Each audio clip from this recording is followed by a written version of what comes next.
Good morning guys, July 29 karon 2024. So nanapud ta guys sa atong watermelon guys. Tanaw na pud ta guys.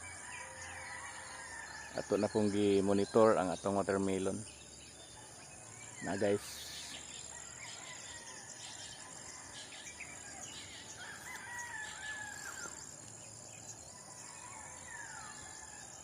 Nangamatay na iyang bahin gid guys. So ang nabili nato guys nga wa namatay ang bahin, mga 40% na lang. So tan-aw ra guys ang bunga, daghan kayo no. Sayang kay nangamatay ang iyang bahin. Wala siya kaayo kadagko guys ang napatay ang bahin.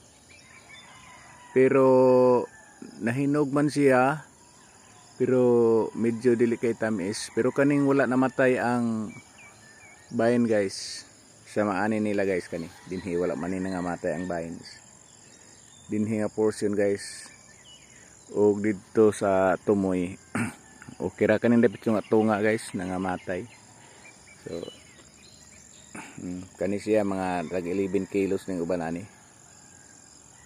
Ang katong atong napruningan motoy ni dagko gid kayo para sa ani. Nga guys, arita sa tong kalabasa guys. Mao ni siya ang porma sa kuan guys. Male flower sa squash o kalabasa. Cross pollinated meaning at squash guys. So ang dili ma-pollinate guys, dili mo tubo kani guys, oh, na-pollinate nitro sa bay, no? So sa sinugdanan guys, kasagaran yung bulak male flower. So ang male flower guys, ingon ani ang porma, oh. Yun ani guys na. So wala pa kay sa kabukad ang iyang flower na kana siya na pollinate na sa kuan. Medyo nagaot man ang atong kalabasa guys. Nabuti ba ni sa ulan, kay murag duha ka adlaw pang ulan ni undang anay dagko guys, oh. Murag mao na ang pinakauna nga na-pollinate guys. Ang napumanday, oh. Ang uban ani na nasa ilalom sa tunga. Guys, mao na ang mga male flower.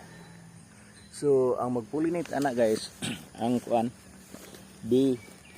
Guys, male flower wala siya kuan sa ilalom, no? Wala siya putot. Ang female mo ni yang female flower squash. Unya guys, kana bitong iyang kuan kani iyang anther. Mo na anther sa babae. Ang anther sa lalaki guys, kung wala gani bee guys, kaning iyang bulak guys sa lalaki guys kani kining male, mo ni siyang male flower.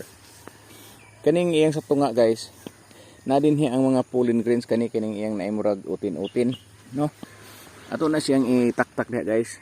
Itaktak na to. Basta walay bee nga mo mag-pollinate niya, itong itaktak.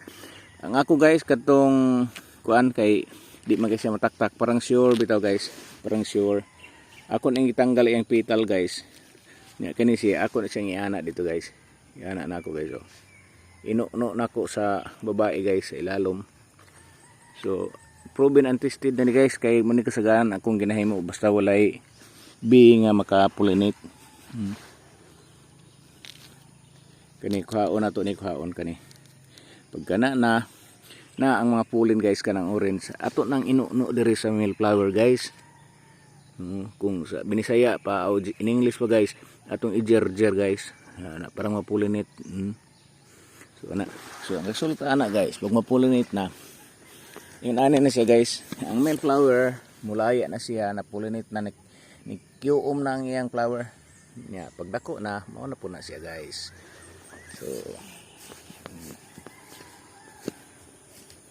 So ang atong kamote guys dire tanawa. Ang atong kamote. Yung kamuting gamay, kuha na ni 30 out 29 karon. Kan pa ni 66 days. Kudungan naman ni sa kalabasa. 60 days na po ning atong kalabasa. So diha lang sa tataman guys. adto sa Dalas guys. Kay ito naman ang ata manubat ag saging guys. Atong oras karon guys is 5:45 morning. Magdali ra man ta guys kay Lunes karon. Ating trabaho na sab. Adto ta sa Dalas.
Dagko na pero parakon pa gina na to guys. Dagko pa na to. May pinakadako dire guys nga Jubilina guys. Dako na gid guys Dako na guys.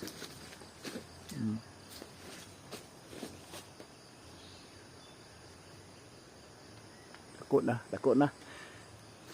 Buka na ni siya, mukara na ni og mga 70 or 80 kaning isa.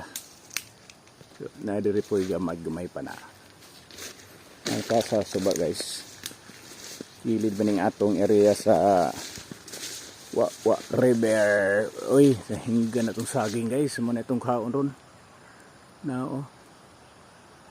kaon na to na ron guys. Hinog na po ang saging.